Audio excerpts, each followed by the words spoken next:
let me tell you what it's like. I mean, the doctor tells you two things, or at least he told me two things. Number one, this disease, there's no cure for it. And number two, it's degenerative. It gets worse as it goes on. You feel terrible today, and this is the best you're ever gonna feel, and nobody can help you. If that doesn't make you feel alone, I don't know what does. I was in the Air Force for 28 years, so I'm used to being in good physical condition, but I'm not used to having Parkinson's. My husband was diagnosed 15 years ago with young onset Parkinson's at the age of 36. He read the literature, said, you know, you're pretty much going to be disabled in 6 to 10 years. So he just kind of went home and gave up.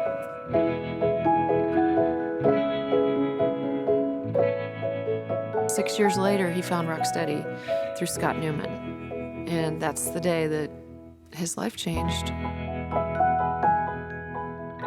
The idea of boxing as a remedy for Parkinson's is a strange idea to begin with. A friend of mine was a cop, and he was a boxer, and he said, let's just try this, because it's what he knew how to do, to get me moving. And that's how it started.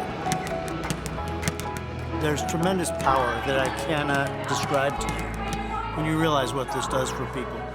Boxers have to work on balance, they have to work on hand-eye coordination, speed, optimal strength, focus, and these are all things that people with Parkinson's disease struggle with. Forward, step. We're giving them an opportunity to fight back amongst other people that understand what they're going through. 30 seconds left. We're saying get strong, learn balance, learn how to get yourself up and down. Get down there and play with your grandkids. We don't want people to stop living. We want them to really embrace that they can do things, that they can live.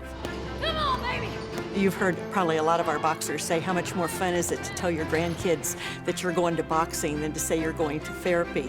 Shift, shift, shift. You got it. People have improvements in their Parkinson's symptoms, maybe not immediately after exercise, but people who adopt an exercise program, they have fewer tremors, less stiffness, improved balance. You're fighting against the disease, you're taking control of your disease. People go from being withdrawn, being isolated and immobile to coming back to life, and I think everyone should have a chance to access that. Hard right hand. Hard right hand. I was worse than this, a lot worse than this, 3 years into the disease. Now I'm 15 years into the disease, and I'm doing better than I was back then. Back then, I couldn't write my name. Progression of my disease has slowed down tremendously. This place gives you hope. Give us some power. Before I came here, I would think I'm the only person in the world with Parkinson's. That's not true. We are now a family. We really are a family. I immediately recognized, first of all, I'm not alone. And that's important. Any place could do Rocksteady boxing, and so our vision and my hope is that someday when somebody says you have Parkinson's disease, they'll follow it with, there's a gym down the street where you can fight back. Come on, Bobby. Show me something, too. What did your friends and family say when you tell them that you're boxing? They laugh. But now, they don't laugh anymore.